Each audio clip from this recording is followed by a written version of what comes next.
Okay, we're ready to do our next panel. It's going to be the commercial road to opening space. Obviously, the big thing, the big buzzword at the moment is commercial space. And we've got a lot of representatives from the various commercial companies that are taking part. And we've got some experts here from commercial space who are going to talk. We have William Pomerantz from Virgin Galactic. We have Garrett Reisman from SpaceX. We have Jeff Foust from the Space Review. We have Simberg from Competitive Enterprise Institute. And we have McDonald from NASA Ames. I'll just hand over now to Jeff. Wherever Jeff went. Good afternoon. Thanks for joining us, and thanks for your patience. As someone once said at a recent conference, space is hard, PowerPoint is harder. But we've got a very dynamic time right now in commercial space. There are a lot of things going on just in the last few months, from the recent successful SpaceX flight to the space station, which Garrett will tell you about, to just the commercial crew awards announced yesterday that Boeing, Sierra Nevada, and SpaceX are sharing. There's also a lot of activity on the suborbital side and small orbital side. So the purpose of this hour here really is to give you sort of an overview of what's going on in commercial space. We're going to have Alex start off with, from his view as an economist and historian, sort of a big picture view of commercial space. Will is going to step in and talk about what's going on at Virgin. They've been very active on the suborbital side, and they've made some recent announcements about the small launch vehicle systems. Garrett's going to talk about SpaceX. Nothing really going on at SpaceX, of course. I don't know how you're going to fill that 10 minutes, but and then batting cleanup, Simberg is going to provide a view as an analyst and blogger of this industry. As you notice, it's a fairly dynamic panel as well. We're talking about how dynamic the industry is. We've been swapping a lot of people in and out because of events that have caused people to become unavailable. So bear with us, but we're going to do about roughly 10 minutes or so per person, and we're going to reserve the rest of the time for Q&A. So Alex, when you're ready. Great, thanks, Jeff. Well, I'm subbing in here for Ed Mango, who's from the actual Commercial Cargo and Crew Program, which is where a lot of the real exciting activity is, and congratulations to all the firms. This really is an exciting time. My role actually is as the program executive for NASA's new emerging commercial space office within the Office of the Chief Technologist. And this is a research and analysis function that advises Ninth Floor and OCT on various ways in which NASA can fulfill its SpaceX mandate to encourage, to the maximum extent possible, the fullest commercial use of space. And obviously this is a very exciting time within the agency, which is a nice thing to be able to say. And one of the reasons that's quite interesting is we're seeing now a return, I'm a historian, so I like to see these things, return to the agency's original role within the NACA of working on technologies that can actually be beneficial to U.S. commercial firms. And one of the best examples we have of that is actually with SpaceX, where the heat shield material, PICA, was developed by a NASA Ames researcher, Dan Rasky, and it was transferred over a period of about 6 months, working directly with the company, of transferring the tacit knowledge and the codified knowledge required to implement that technology on the heat shield. So this is a really great example of that NACA type of partnership that NASA is increasingly seeing as being core to its future in the 21st century. My own research is actually, as an economic historian, the kind of long-run view of American space exploration. My dissertation was on American space exploration from 1800 till about 1957, after which the economics gets very complicated. And what's interesting is when you look at that perspective, a very different vision of American space exploration emerges. One where for the majority of the time, the private sector has actually led American space exploration. And my empirical justification for those types of statements rests on the really quite significant expenditures that were made on astronomical observatories by American private citizens in the 19th century. You had dozens of $100 million to billion-dollar expenditures on essentially the space exploration instruments at the time, telescopes, and only 2 of those observatories were actually funded by the government. The biggest ones were those funded by Yerkes and the Rockefeller Foundation and the Carnegie Foundation, really by individuals who were passionate, and also more interestingly perhaps, communities. The Cincinnati Observatory was funded collectively at about a $100 million equivalent level by citizens who wanted their own instrument of space exploration. And I really encourage you all to look up a guy named Ormsby McKnight Mitchell, who came into Cincinnati with a bunch of lantern slides and excited the people to band together and build the third largest telescope in the world at the time, because he wanted to show that the private citizens of America could build a telescope as large as the Tsar of Russia, which he did in Cincinnati in the 1850s and 60s. So you've got the observatories, where $100 million, billion-dollar expenditure very regularly. You also had a very interesting history of 19th century conceptual development of spaceflight by American intellectuals. In fact, there were 3 individuals in America who independently conceived of early spacecraft in the 1830s. Right? Edgar Allan Poe, John Leonard Riddell, a man named Edward Everett Hale.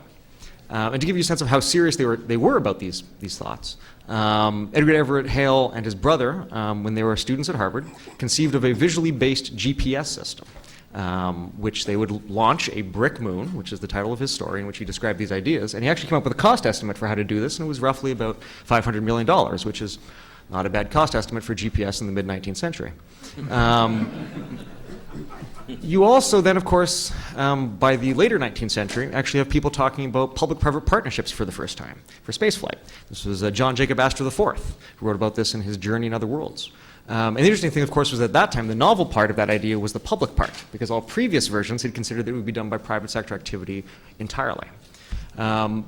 Then, of course, in the early 20th century, you actually have the early development of liquid fuel rocketry by Robert Goddard. And, of course, he was another example of a private individual who used his own resources, and then, of course, the resources of other individuals who shared his vision for a future of private spaceflight. These individuals were Charles Lindbergh and Harry Guggenheim. And of course, you also had the first American spaceflight company, Reaction Motors Incorporated, which was essentially an outgrowth of the American Rocket Society, which was founded in the 1940s and funded by one of the first venture capitalists, Laurent Rockefeller. So really, this is all to say that there is a vast and underappreciated history of private sector activity in this country. And in fact, if you look at that long-run perspective, what I like to call the long space age, for the majority of the time, the American private sector has actually led American space exploration. And as we emerge out of the Cold War origins of NASA, increasingly the agency is coming to embrace the entrepreneurial spirit behind American space exploration. And I think that makes it a very exciting time, because the people next to me on the panel are actually the ones making it happen. And NASA's very happy that it's able to play a role in that activity. So, thank you.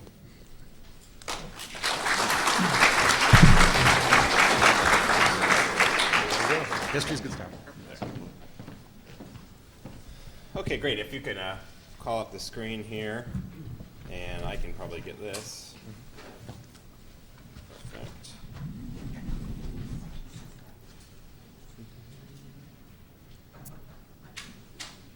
Alrighty. And excellent. Maybe I'll speak into this. Okay, can everyone hear me okay in the back? Fantastic. So my name again is Will Pomerantz. I'm Vice President for Special Projects at Virgin Galactic. Thank you very much for having me here. I'm subbing in for Steve Isakowitz, who unfortunately was stranded out on the East Coast and couldn't join us today. I was really happy to follow after Alex, because I think that my comments will support and add to what he said. I wanted first to begin by saying congratulations to the folks at SpaceX, also to anyone else who's here from Boeing or from Sierra Nevada. An extremely exciting milestone to see that happen, and again, obviously supports this panel really well. Yeah, all right, there you go. Thank you.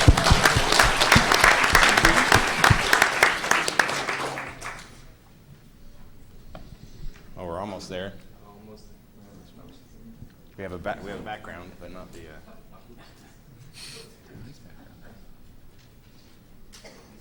Well, I'll go ahead and begin while this is called up. My first slide was going to be a giant slide with just a number on it, and that number is 528.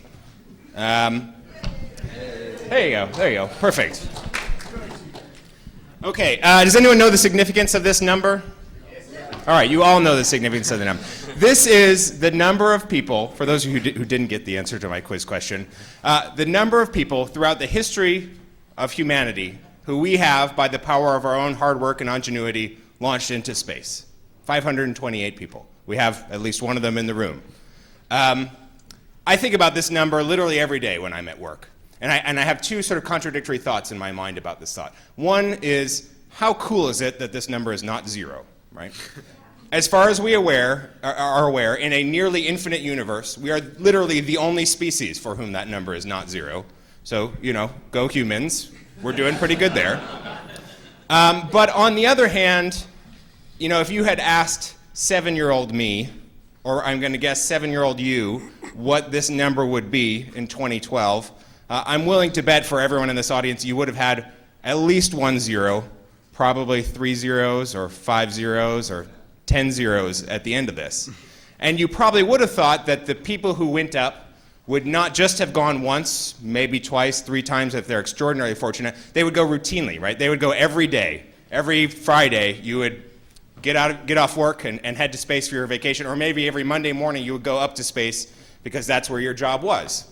And you would go to space to do extraordinary missions of exploration and discovery like Garrett and others have done, but you would also go just for kicks. Hopefully a lot of your missions you would be going to do both.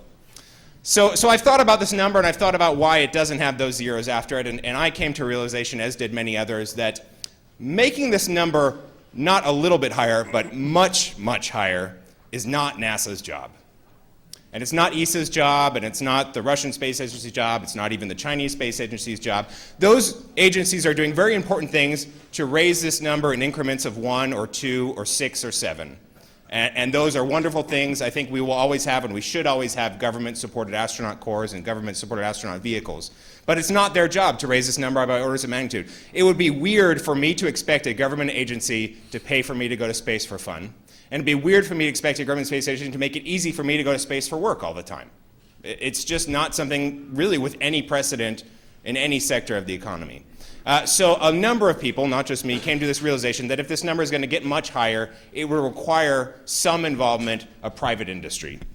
One of the people who realized that was a gentleman named Peter Diamandis, who I used to work for, and this was the impetus for something called the Ansari X Prize. I think you're all familiar with this, so I won't go into it in any great detail, but in quick summary, for those of you who are newer to this industry, this was an incentive prize for the first privately funded company to carry human beings into space 2 times within the course of 2 weeks on a reusable space plane, or spaceship. It didn't have to be a space plane.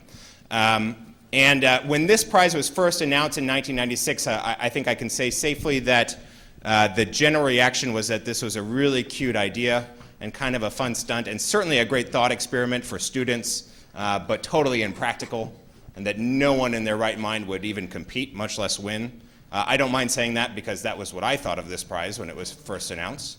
And I'm happy to eat crow. I'm not often happy about being wrong, but in this instance, I'm happy that I was wrong. Ended up 26 teams from 7 different countries competed for this prize, which doesn't mean a whole lot unless one of them wins, but thankfully one of them won. This is a vehicle called Spaceship One. It was built about an hour and a half up the road from here by a company called Scale Composites. The exciting thing to me about this vehicle is not only that it went to space, which is pretty exciting in and of itself, not only that it hangs in the Smithsonian, but that this vehicle was built for about $27 million and in about the equivalent of 100 person years of labor. Now in the space business, $27 million and 100 person years usually will get you some really nice paperwork and PowerPoint slides. It doesn't get you a vehicle going from a drawing on a napkin to hanging in the Smithsonian, and this did. And that was explicitly because the idea was we wanted a vehicle that could be flown often and flown cheaply, because that's the only way that we're going to get those numbers up by orders of magnitude. We're not going to get it up when it costs so many hundreds of millions of dollars or even single-digit millions of dollars to train every single person who needs to go and years of person labor. So this prize was enough to catch the attention of my boss, Sir Richard Branson, who you see on the far right of this photograph here, gritting his teeth and smiling behind a U.S. flag, which he presumably isn't doing this week with the Olympics going, but on this day, happy to support this effort.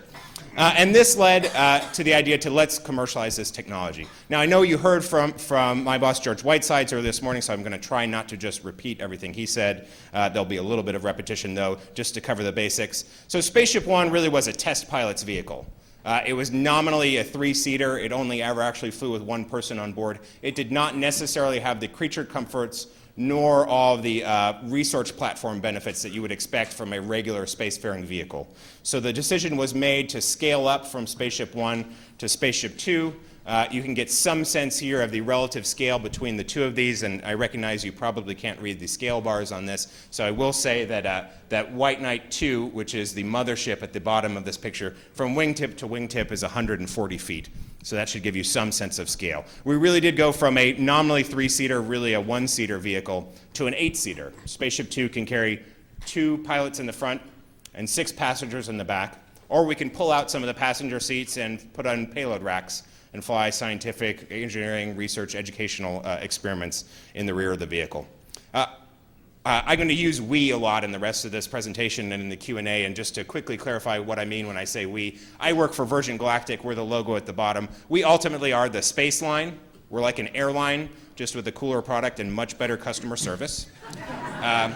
But just like whatever airline you flew to get here to Southern California this week, just like they did not build their aircraft, they bought them from Boeing or from Airbus or some other company.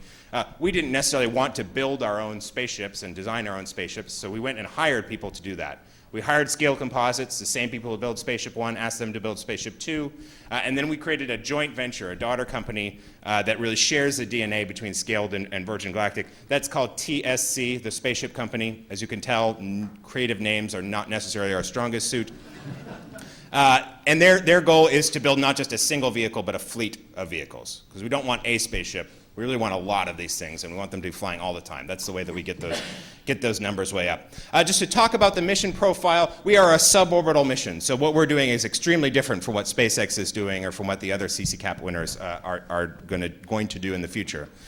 We take off under power of our mothership, the White Knight II, her 4 sort of regular jet engines like you would see on another aircraft. We spend about an hour spiraling up to a height of around 50,000 feet. So maybe half again as high as you fly on a normal commercial airliner, more or less. Again, at the end of an hour, we've gotten to the altitude we want. The pilots on both Spaceship and on the White Knight II have had time to do all their vehicle checkouts. We're sure we're ready to go. We're sure the runway is ready for us to come home. We'll then release Spaceship. She'll free fall for a few seconds before igniting her hybrid rocket motor. That will fire for on the order of a minute, kick you up to 4 times the speed of sound, and give you enough total impulse to get all the way into space. Now, most people define space as 100 kilometers. We're going to take you a little bit beyond that definition, give you something on the order of 4 minutes to take your seatbelt off, float around the cabin. As you'll see in some photographs that I'll show you in a second, we have a dozen windows in the passenger compartment of the cabin, so you don't have to worry about an annoying neighbor hogging the view. A lot of our customers are most excited about looking down and seeing this planet from above. And then we do this unique thing called feathering the wings, which you see depicted in the graphic behind me. This is our way of getting home safely. I'm happy to go into detail about this in the question and answer, but in the interest of time, I'll skip it. And you're back down on the ground on the same runway from which you took off about an hour and a half or 2 hours after you first started cruising down the tarmac. That was previous slide was computer graphics. This slide is a photograph. So the vehicles are now really built. They're in flight tests. Again, not too far up the road from here. They were just up in the sky the other day. We've flown the mothership getting close to 100 times now. We don't technically say that she's finished with her flight test program, but she's almost finished with her flight test program. Everything we'd ever ask her to do, she has done successfully at least one time and performed very well in every single instance. The spaceship was built second, so she has fewer flights under her belt, but is also coming along extremely well. We've done now, I think, 20 glide tests, a number of captive carry tests. We have tested the feather mechanism in flight, and again, this is a real photograph. In parallel, we've been testing our rocket motor on the ground, and we've now done 14 firings of the full-scale rocket motor in a site just an hour and a half south of here near San Diego. So we're coming along. This is the facility that we'll fly from. It's called Spaceport America. It's in southern New Mexico. I show this picture, A, because it's beautiful, but B, hopefully it gives you a sense that this is an airport. Airports don't have single flights and single airplanes. They have lots of activity. Hopefully one day from lots of different types of vehicles that fly lots of different trajectories, and they do so often. Now, what we do, again, as I said, is different from what SpaceX has done, and it's certainly a long way from putting human on the surface of Mars, which I know is a goal near and dear to everyone's hearts here. But it's a critical step. I don't think we're going to get people on Mars, and I certainly don't think we're going to get me on Mars until we have a lot more flight data about what happens to people like me in space. We are not all in the level of physical health of the NASA astronaut corps, as much as we might wish we are. we are not all going to be the same age range that they were. We're not all going to be the same nationality they were. We all want to go. Space should be open to anyone. Maybe you have to work your butt off to raise enough money to get there, but it should be an option. It should be a door that's open to us. And the things that we're doing are hopefully going to make that happen. Last thing before I go, and I may have overrun my time already, I just wanted to mention to you that there is a NASA program. NASA has already become a customer of this vehicle, not for humans, but for payloads. They have this program called the Flight Opportunities Program. What Flight Opportunities Program has done is that they have chartered flights from us and from other companies for research payloads to fly to space, and they are now giving away that capacity for free. So if any of you would like to do an experiment in space, again, you won't be there with it, but if you'd like to build an autonomous experiment of any kind related to really any type of technology development and fly it into space, ask me questions about it during the Q&A or after the panel, but especially go to these URLs. It's an opportunity that's just waiting for a little bit of time and effort on your part. So thank you very much.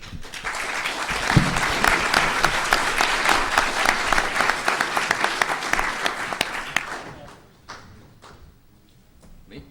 Okay. Bear with us. We're going to do one last minute attempt at an AV fix. I think I figured it out. We'll just do a quick sound check. Is the audio on?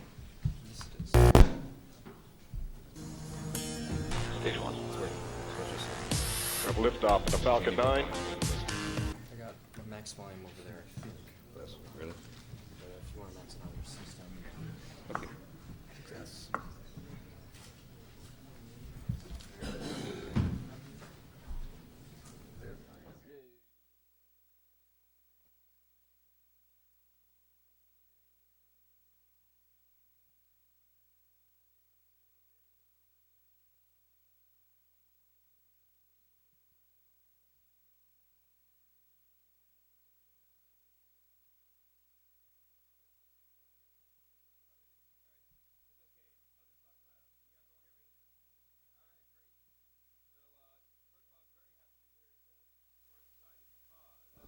A bunch of reasons. I just want to say those really quickly to ingratiate myself to the crowd. The first is I got a boss that wants to retire on Mars, okay? And he is absolutely serious about that, so we're working in that direction. The second thing is I actually went to school here at Caltech and learned to fly. The first airplane I ever flew was in the Caltech JPL Flying Club. So it's great to be back here in Pasadena and looking forward to some great things from JPL and Curiosity here in just another day or two.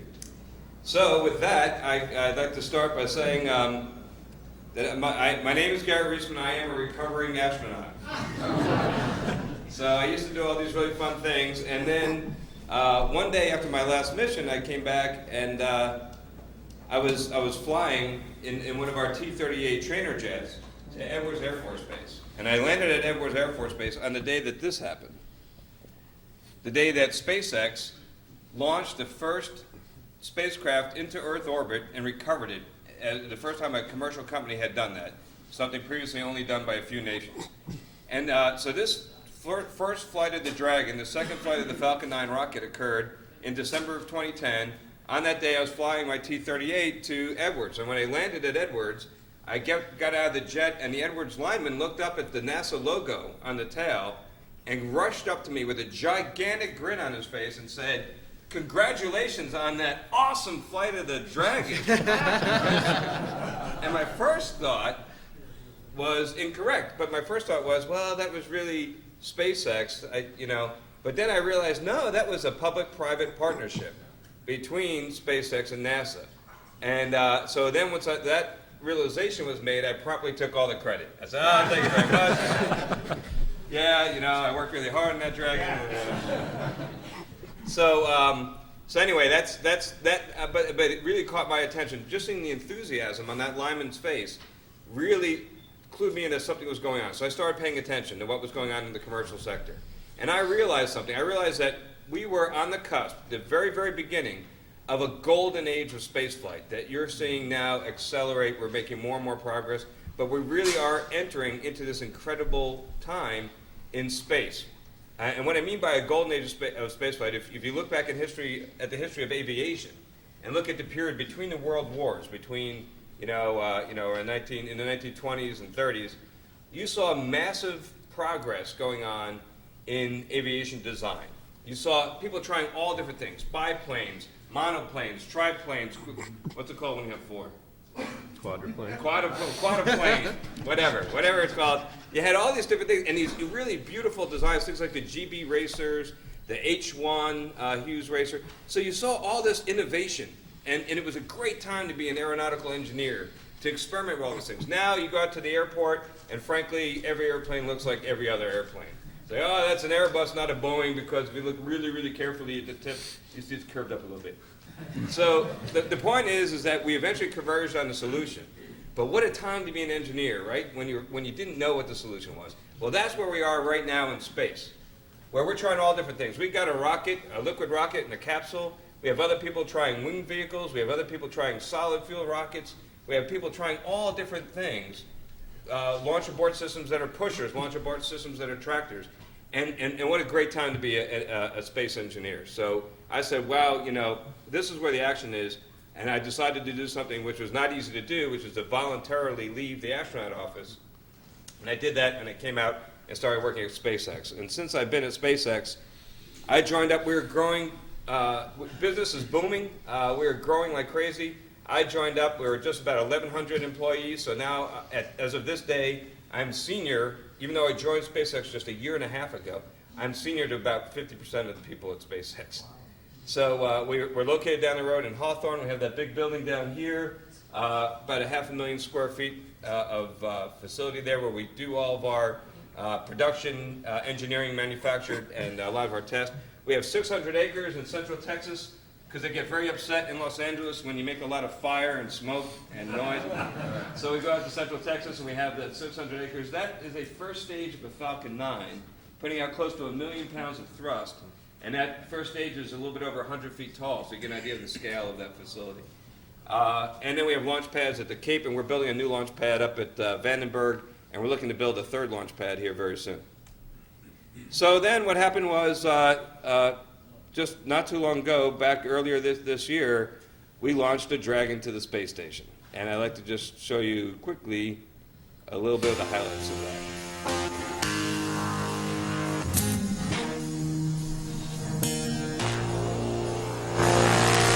5, 4, 3, 2, 1, 0. Stage 1. We have liftoff in the Falcon 9. Falcon 9 has cleared the tower. Starting pitch kick.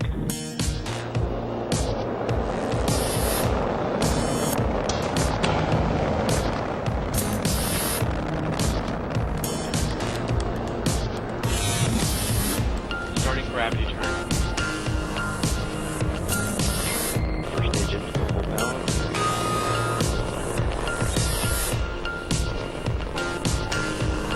Reactor power systems are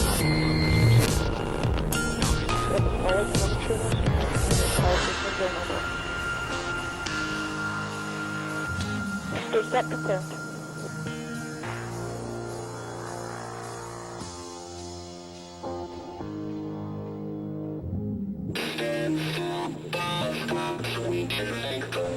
Dragon is in array deploy. Solar rays have deployed.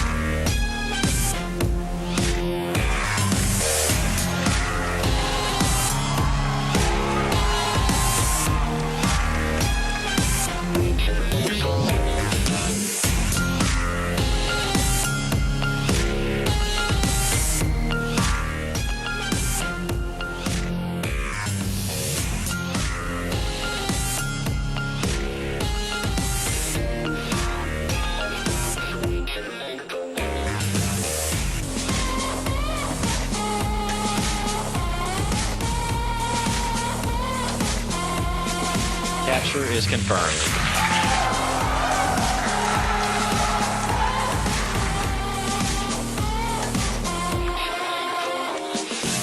Houston Station, looks like we got us a Dragon by the tail.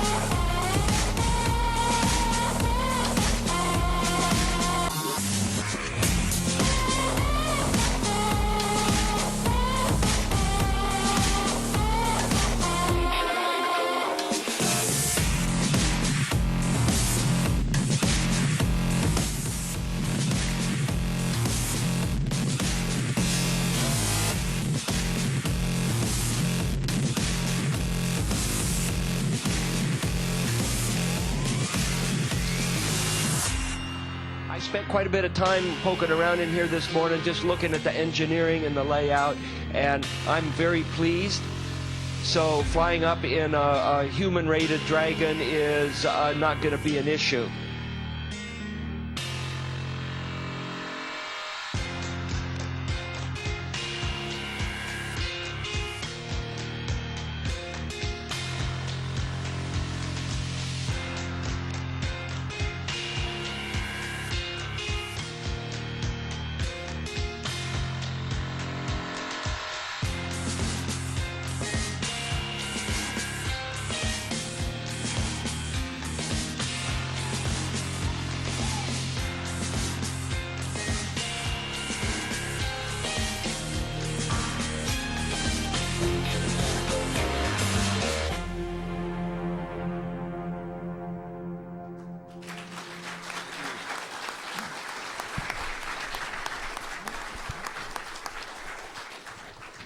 Thank you. Thanks. We are very proud and very excited about that mission and what it all represented. And it was a very wonderful time for us at SpaceX. But I can tell you that the company was not founded, as proud as we are about what we're doing with the Cargo Dragon, the company was not founded to take T-shirts and toothpaste to space, okay? The company was founded to take people into space. And that's what we're all about. That's what's coming up next. And so just yesterday, as probably everybody here knows, we were awarded from NASA an award to go ahead and really ramp up the pace of developing that human spaceflight capability. So we started by working with NASA on the CCDev-2 program. So during this partnership, NASA and SpaceX, with $75 million, went and did a whole bunch. We did all this. And we did a lot of design, development, and testing of our launch abort system engine. We did a lot of crew systems. We looked at how we're going to design the seats, the spacesuits, the environmental control and life support systems, all that other stuff. We did a lot of analyses to prove that it's going to work. And then we did crew trials where we brought NASA astronauts in and had them check out the ergonomics and the human factors of the capsule. And the capsule mock-up that we use for that is actually sitting right outside. So if you haven't seen it yet, please go outside to the front of the convention center and you'll see her out there on the street. And that's the one that we use and we're going to continue to use to build the capsule, to build the Crew Dragon. I mentioned one of the biggest things we did was develop this engine. This, with a brand new test stand and a brand new engine, this puts out 16,700 pounds of thrust at sea level, and there'll be 8 of those. So if you need to get away from the Falcon 9, because the Falcon 9 is having a bad day, you will get away in a hurry, and that'll be very exciting. Now, as I mentioned, just yesterday, we were awarded a $440 million award, which is really going to put the afterburners on this effort. And over the next couple of years, we're going to really step up the efforts that SpaceX is making in human spaceflight. So we're going to focus on 4 things during the next 21 months. Completing the integrated design, reducing risk through hardware testing. We're going to do tests to qualify the primary structure and the major secondary structure of the capsule. We're going to do a pad abort test where we'll take those 8 Super Dracos, integrate it with the vehicle, and prove that the Dragon can fly away while sitting on the Falcon 9 on top of the launch pad without any initial velocity or altitude. So that's one of the most difficult cases. And then we're going to try the other most difficult case, which is popping off the top, ejecting from the Falcon 9 vehicle at the point of maximum aerodynamic drag. So we're going to do both of those tests in the next 21 months. Along the way, we're going to be ensuring crew safety by having dedicated milestones to doing a whole lot of analysis to demonstrate that we are indeed providing a vehicle that will be an order of magnitude safer than anything that's flown before. And we're preparing for NASA certification to make sure that we meet every one of NASA's requirements. Finally, we're not going to do it in the next 21 months, but we have the follow-on plan to this. This puts us on pace, on schedule, to launch people into space in middle of 2015, the first test flights with human beings inside in 2015, with a flight of people up to the International Space Station by the end of 2015.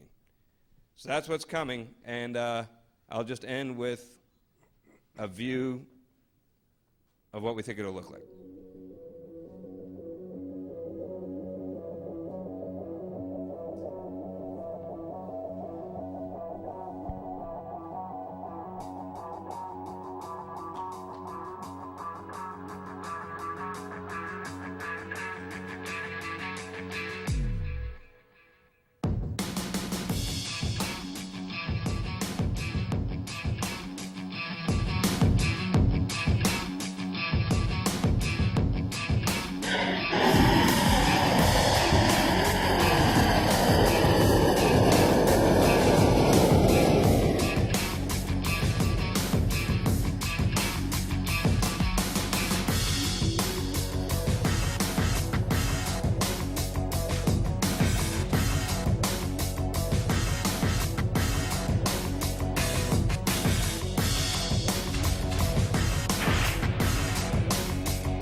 Thank you. That's just a little glimpse of our near-term future. And I'll tell you, it's been just a little bit over a year now since that last space shuttle coasted to a stop on the shuttle landing facility in Florida. And for over a year now, the United States has lacked the ability to launch people into space, and we've been hitching rides with our Russian partners. And I'll tell you, I'm not happy about that. I'm not happy about being in that position. I don't think that's a position the United States should be in. But I can tell you that NASA and SpaceX are teaming up, and in a couple years, that'll be a thing of the past. We're going to have Americans riding into space on American rockets very soon. So thank you very much.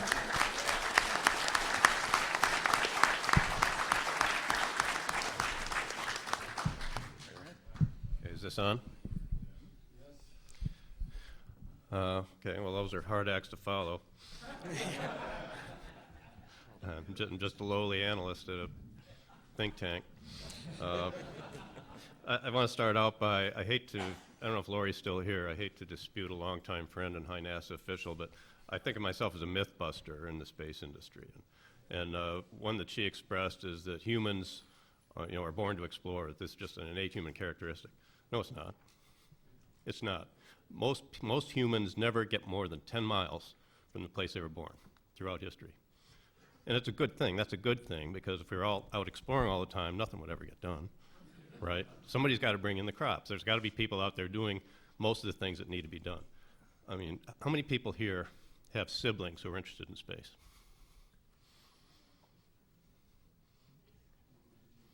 Okay, that's typical. Generally, there's only one to a litter. That's what I've noticed. And most litters don't have any. Okay, you're mutants. You're all mutants. Be proud of it, but it's true. Most people who came to America did not come to explore. They came to seek better lives. In the case of the Irish, they were looking for someplace with food. So that's how we need to think about space. It's not about exploration. Exploration is a necessary but certainly not sufficient condition to getting out there. Fortunately, there's enough of us in the near term that have enough money that there's still enough market to make that happen. Sorry, my phone keeps shutting itself off, so I have to look at it again to see my notes. That was a very good talk that Alex just gave. It puts things in perspective. I don't think people realize, as I discussed in my talk yesterday, the degree to which Apollo has completely warped our perception of the role of the government in terms of exploration and space exploration in particular. What he described is really the more natural way things had happened historically, and the way they would have happened if we hadn't done Apollo, if we hadn't had the Sputnik scare and been in the middle of a Cold War and decided we had to have a race to the moon. It would have happened in a much more natural, organic way, and it would have happened much more commercially with the same kinds of public-private partnerships that Garrett just talked about. I used to have a signature on Usenet back in the 90s when Usenet was still useful, before it became taken over by the spammers and everything. All the conversation moved to the web. It was, it's not NASA's job to send a man to Mars. It's NASA's job to make it possible for the National Geographic Society to send a man to Mars, or the Planetary Society, or you, Mars Society. It's NASA's job to provide the basic technologies that we need so that it makes it affordable for people who want to go to be able to do so. And we're starting to see that happen now, and I think the Commercial Crew is a big step in the right direction. But there are dangers ahead in terms of how we're going to do this. And one of them is Garrett, well, one is the property rights regime, or the legal regime. There's still a lot of uncertainty out there, and it really is an inhibitor in terms of trying to raise money to do stuff. And we're living in an international regime that was established 40 years ago when nobody was thinking about space settlement. Nobody's thinking about space development. People, to the degree they thought about space, the model was Antarctica. It's a scientific preserve. And we need to go back and restructure some of those agreements, the Outer Space Treaty and so on. I actually had a paper that I did this past spring, on property rights and potential ways of doing it even within the OST. But that's an important issue.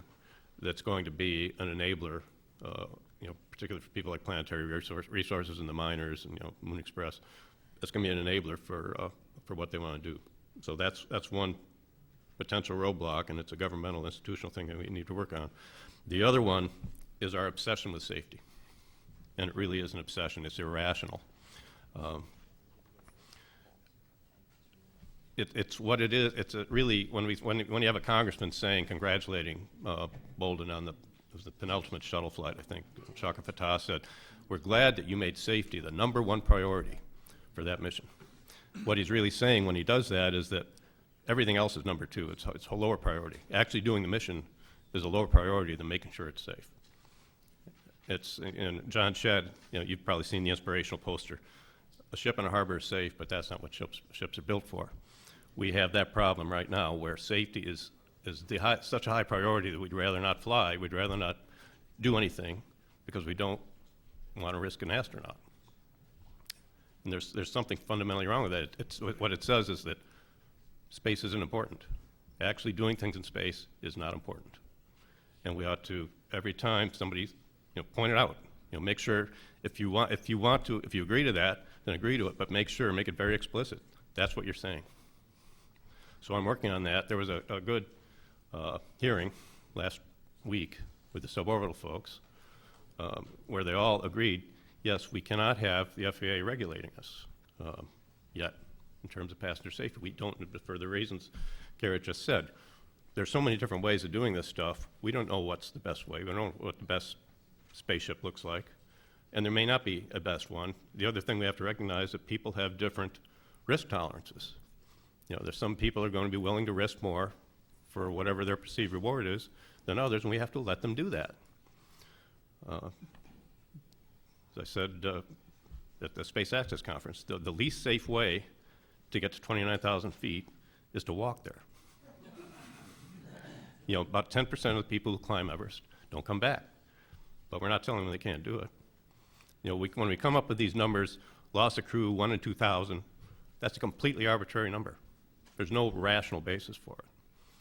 And particularly for a vehicle that's going to fly, it was going to fly as seldom as Ares 1 did. But what they were going to say was, we want to guarantee we never lose crew. Well, if you want to do that, just don't go into space. It's a tough frontier, but we're going to have it. It's nutty to think that we're going to open it up without losing people. Every FAA regulation that led to the safety, I don't think we've lost an aircraft in this country for I don't know how many years since we actually had, an aircraft go down, American aircraft. But every one of those regulations was written in blood. They had to learn by flying, and we have to do the same thing in space, and we have to recognize that. So that, I think, covered everything I jotted down. Thanks, Brad.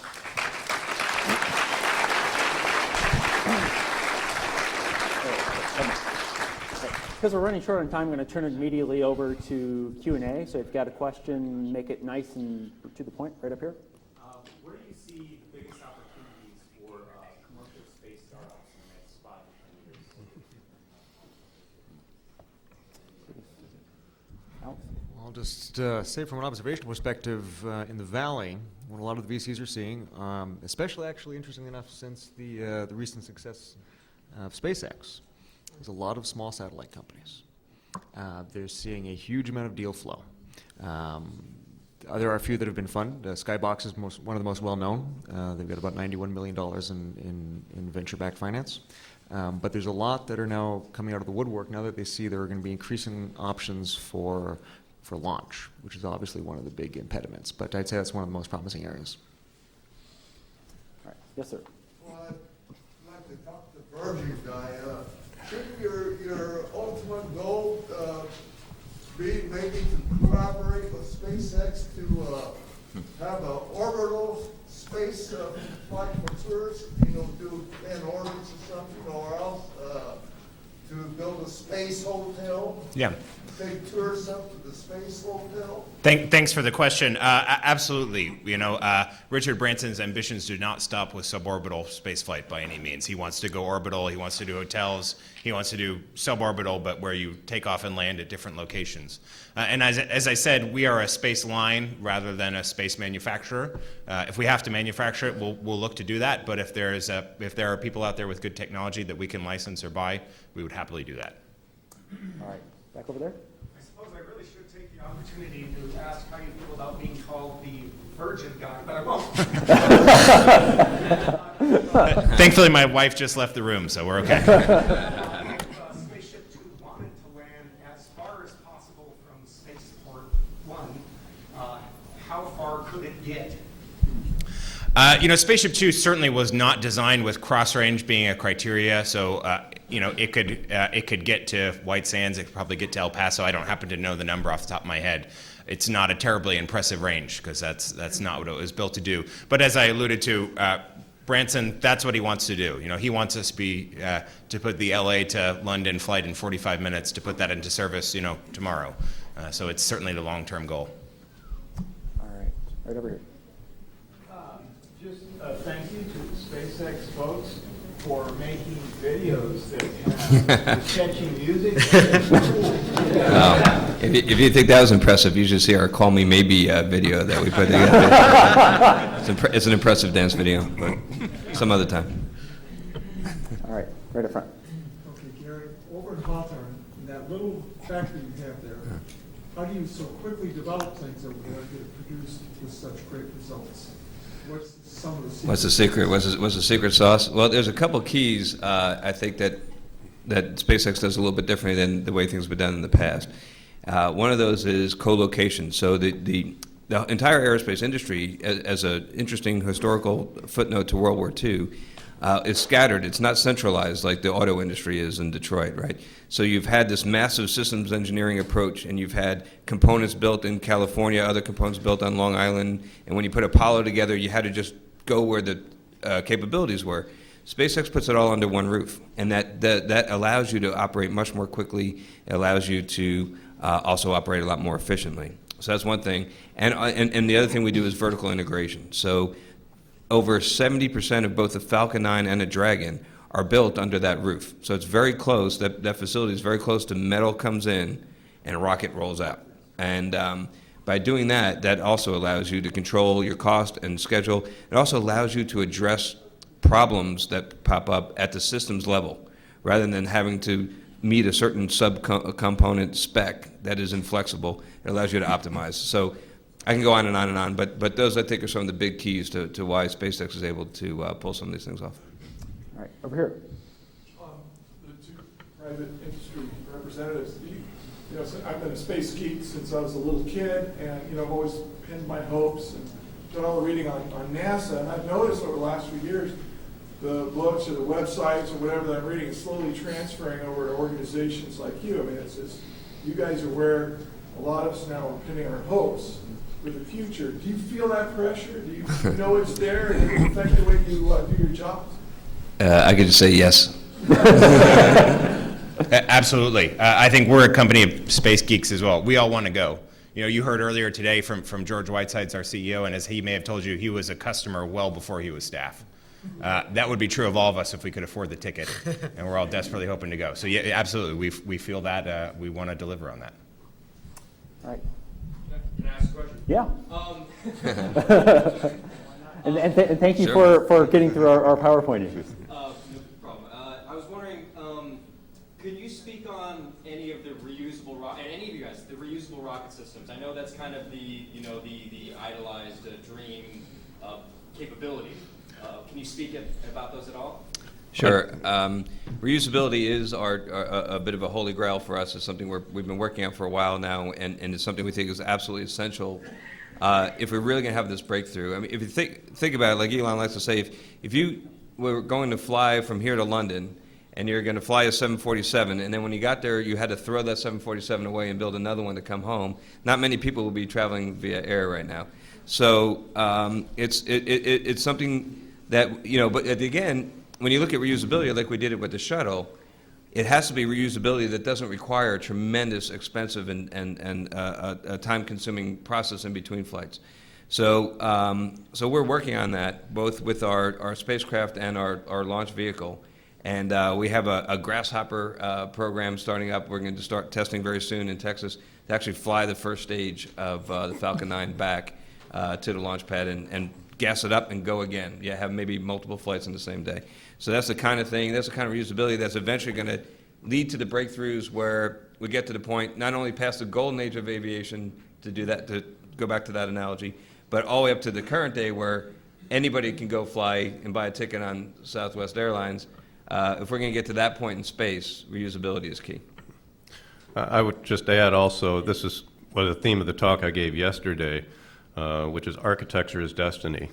And everybody talks about reusability for launch vehicles, but we need reusable in-space vehicles as well, reusable landers, reusable insertion stages. And the only way to do that is to have gas stations between here and Mars. All right, anything else? Back there? Last question. Last one. Make it good. This is a quick one, actually. Just because the facility is so geographically close to here, I was wondering if you guys do tours. You know, unfortunately we've been kind of flooded with requests, so we've had to cut way back on those things because it was stopping people from getting work done.